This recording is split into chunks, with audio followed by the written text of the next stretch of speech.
முறைகேடு புகாரால் மேற்கு வங்கத்தின் ஃபால்டா தொகுதிக்கு மட்டும் வரும் 21ஆம் தேதி மறுதேர்தல் நடைபெறும் என்று தேர்தல் ஆணையம் அறிவித்துள்ளது. 294 சட்டப்பேரவை தொகுதிகளை கொண்ட மேற்கு வங்கத்தில் கடந்த 23ஆம் தேதி 152 தொகுதிகளில் நடைபெற்ற முதல்கட்ட தேர்தலில் 93.2% வாக்குகள் பதிவானது.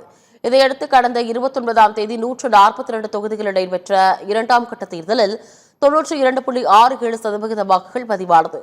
நேற்று 2 தொகுதிகளில் உள்ள 15 வாக்குச்சாவடிகளில் மறு வாக்குப்பதிவு நடைபெற்றது.